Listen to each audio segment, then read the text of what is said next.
हे hello guys, welcome back to my channel. आणि आज जाणार आहोत आम्ही थोडेसे बाहेर म्हणजे कुठे तर आळंदीला देवाच्या दर्शनासाठी. आणि तुम्ही माझा हात इतका चमकतोय, ग्लो करतोय, बघू शकता. तर मी लावली एक सनस्क्रीन आणि त्या सनस्क्रीनचं नाव मी लास्टला सांगणार आहे तुम्हाला. गाडीमध्ये आहेत माझे सासू सासरे, माझ्या नंदूबाई आणि त्यांचा पुत्र आणि माझे आहो.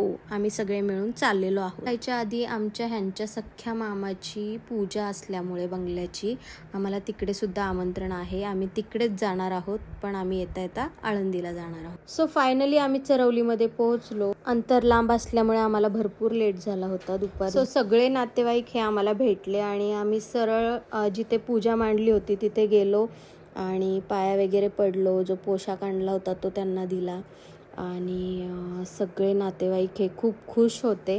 आम्ही पण बंगला फिरून वगैरे पाहिला आणि खूप छान असं बंगल्याचं जे वातावरण होतं आसपासचं बंगल्याच्या, ते पण एकदम छान होतं. नेचरच्या सानिध्यात एकदम सुंदर असा बंगला बांधला त्यांनी, छान वाटत होतं.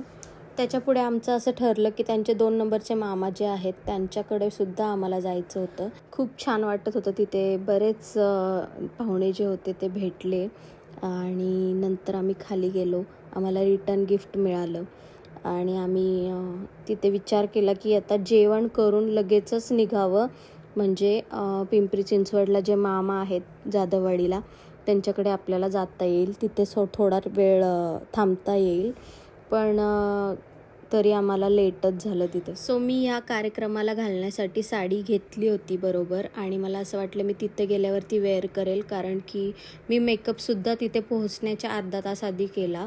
आणि नंतर माझ्या नंदूबाई मला बोलल्या की राहू देत, ड्रेसच राहू देत म्हणून, खूप गरमी आहे. मला जास्त काही भूक नव्हती त्याच्यामुळे मी जास्त काही पदार्थ घेतलेच नाही आणि गरमी होती खूप त्याच्यामुळे.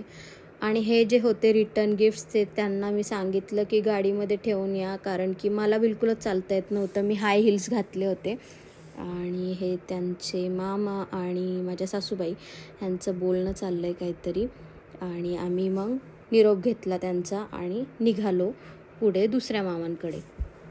आणि गाईज तुम्ही बघू शकता हे जे दिसतंय तुम्हाला ते कुदळवाडी येथील अतिक्रमण हटवण्याचं काम जे आहे ते केलं होतं. आणि गाईज फायनली आम्ही दुसऱ्या मामांच्या इथे सुद्धा पोहोचलो आणि फटाफट आम्ही आळंदी गाठली. आणि आळंदीमध्ये इतका मस्त व्ह्यू आम्हाला पाहायला मिळाला.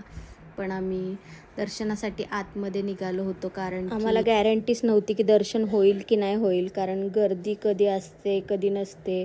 त्याच्यामुळे आम्ही पहिलं मंदिराकडेच वळालो आणि बाहेर थोडेसे फोटोज काढले आणि लगेचच आतमध्ये गेलो. खूप छान वाटत होतं, एकदम पॉझिटिव्ह वाईब्स येत होत्या. आणि त्यांनी माझे 1-2 फोटोज काढले आणि त्यांनी मला तिथे उभं केलं आणि मला बोलले स्माईल कर. मी स्माईल केली आणि नंदूबाईंसोबत सुद्धा फोटो काढले.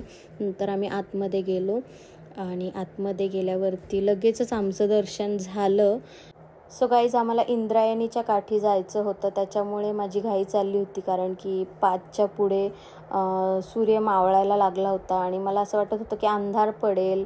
आणि आमचं फोटोशूट चालू होतं आणि रचितचं फोटोशूट चालू होतं तिथे. रचितने 1-2 फोटोज काढले, मी पण काढले आणि आम्ही नंतर बाहेर गेलो. गाईज मी अशीच मूर्ती उचलली आणि मूर्तीचा मालक माझ्या पाठीमागे बघत होता माझ्याकडे की मी कशी व्हिडिओ काढतीये, आणि मी न विचारताच मूर्ती घेतली होती. पण मी परत त्यांना दिली आणि त्यांना सांगितलं की मी 2च मिनटं घेतली होती. मग ते काय बोलले नाही मला, पण तरी पण असं न सांगता घेणं पण चुकीचंच आहे. आणि इंद्रायणी नदी ही खूप खराब असल्यामुळे मला कोणी परमिशन दिली नाही की त्याच्यामध्ये हातसुद्धा घालू नको, कारण पाण्याशी रिलेटेड प्रॉब्लेम्स चालू. पूर्ण वातावरण हे विठ्ठलमय झालं होतं. आणि आम्ही त्याच्या पुढे नंदूबाईंच्या घरी गेलो आणि तिथे जेवण वगैरे करून आम्ही घरी निघालो सासवडला. सो डू लाईक, शेअर आणि subscribe to my channel. Bye.